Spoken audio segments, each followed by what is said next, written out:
Jim Levitt was their head coach, and we came to Tampa and played in the Sombrero and upset South Florida as a non-scholarship football team. So, I'm pretty proud of that as a life experience. I was a young defensive coordinator. I was like 25 years old. And the first play of the game, I still remember it. One of the receivers ran by my corner like he was in cement boots. And I was like, oh man, this is going to be a long day. And I told the staff, we're going to blitz the rest of the game. It's our only chance. But we won. And so there's just an example. But yeah, I use all my experiences. I use my staff too. Like, we got a lot of years between us. Anytime you can get a nugget from a bowl game or a postseason game or a big game or a place game that you played in that area, you try to use everything you can to help these guys and to drum up some stories that have some relativity. Noah again. Yeah, coach, you're about to play a dual threat quarterback that can do it in the air and the ground. You obviously signed one. Last couple weeks ago, we didn't get to ask you about him. What was it like, adding, Keneal late to this class, and why'd you guys take two quarterbacks? I think it's the first time you've taken two quarterbacks out of high school. First of all, yeah, Memphis has a really good dual threat quarterback. He's their leading rusher, 9 touchdowns rushing, and uses his legs quite a bit. Some teams we play, it's more of a red zone, short yardage thing. They use this guy all over the field as a runner. And so, great challenge there for our defense. And we faced, quite a few of those types of players this year. As far as why we took two, the numbers that you have in the quarterback room more than ever can change. We felt like Keneal was a guy that, has a lot of dual threat ability. We wanted to have, an opportunity to develop a couple guys, and between him and Jacob, felt like that opportunity existed. Jacob's a dual sport athlete as well, and so there's always an opportunity, if he's playing baseball, for us maybe to be one short. And the timing of it just made sense with where we're at in the program. And when you have 85 scholarships, it's a little different than when you can go to 105 potentially with guys on aid to make your rooms a little bit bigger when necessary. Chris? Hey, Coach, I know that you guys are focused on winning this game, but I wanted to know, are there any ways you can take something from bowl games to help build on things for the upcoming season, ways that you can help start development of guys that maybe didn't get as much playing time, things like that you're looking forward to as you're heading into this game? Well, every practice rep matters for these guys and their development. And so, being an early bowl game, we didn't get as many practices as we normally would. So it's a little bit different playing on the 19th versus the 29th or 27th, 28th in those windows. So, we maximized the time we had. I could tell you selfishly, I wish we had a lot more time, but, you do get more reps. I mean, Adrian Farrow is a great example. I thought he really flashed in these last couple weeks of the season in practice. You can see his confidence is growing. His understanding of the scheme is getting better each week.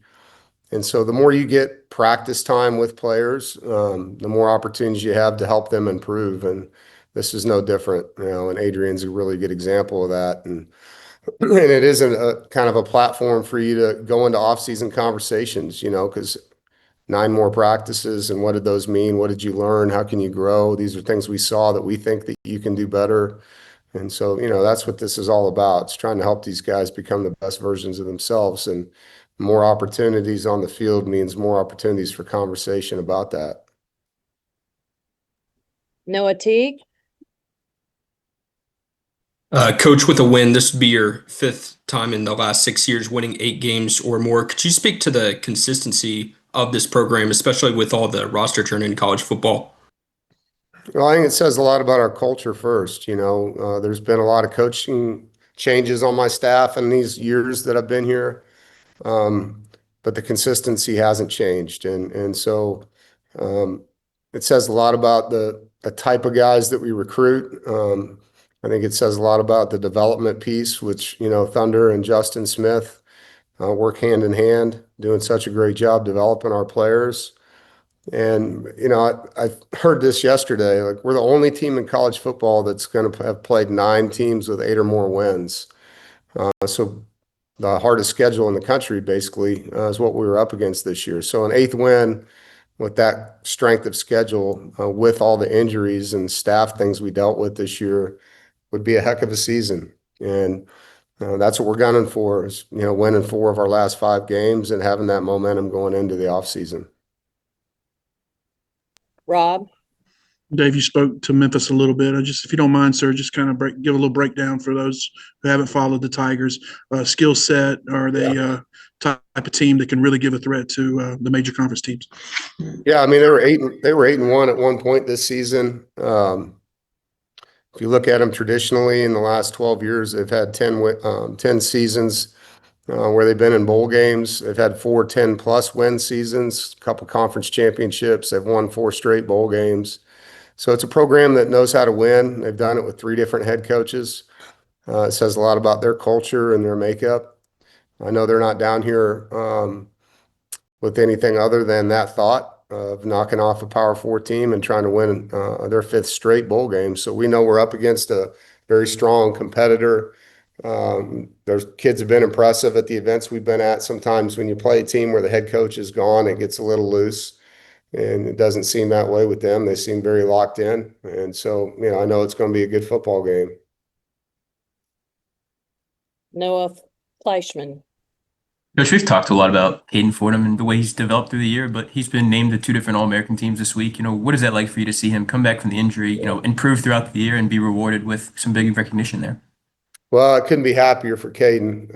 And it's what you hope for. He had all the aspirations kind of just dissipate when that injury happened in his head, like how am I going to reach my goals? How am I going to accomplish the things I came here to do? And to his credit, in our training room and our weight room, he did all the right things and came back and had one hell of a season to remember, 152 tackles and all conference, 2nd team All-American, 3rd team All-American. And Caden's done everything he can do to make his last season memorable. I'm really happy for him, proud of him, obviously, but it's awesome when you have a guy that means so much to your team, your program, go through such a tough thing and come out of it on the other side the way he has. Does anybody have anything else? Noah, go ahead. Yeah, I'll just ask one more. You talk about Caden. Linebacker's obviously been a strength of this defense for a while under you. This year with Coach Elliott being his first year, what is it like for you to see him, able to keep that standard that room had under Coach Gibson? He's done a great job, and so is Isaiah Moore. Those guys work hand in hand with our inside and outside linebackers. And, Kean Sloan got invited to the Senior Bowl last night. And so that's another one of our outside linebackers that's getting some notoriety. And DJ recruited Kean here. I think those guys work really well together. And there's a tradition in that room, as you mentioned. And, he goes back to obviously Isaiah and Drake Thomas is having a heck of a season in Seattle. Peyton Wilson's having a heck of a season with the Steelers. And so there's expectations for that room. We recruit players that understand what it means to be in there, and it's a privilege. And we're thankful that we've been able to continue to recruit guys that can play at that level. And the coaches have done a great job. DJ's really brought in, some different things for Caden, and I told Caden that when Coach Gibson left. I said, I know it's hard when your coach leaves that you've been with. Just wait. You're going to learn a lot of new things that can help your game. And he's done that. He gave us the opportunity to bring in a new coach, and he's done everything he can to support that coach and learn from him, and he's flourishing because of it. Any other questions? All right. right. Thank you, guys. Happy Thank you. holidays.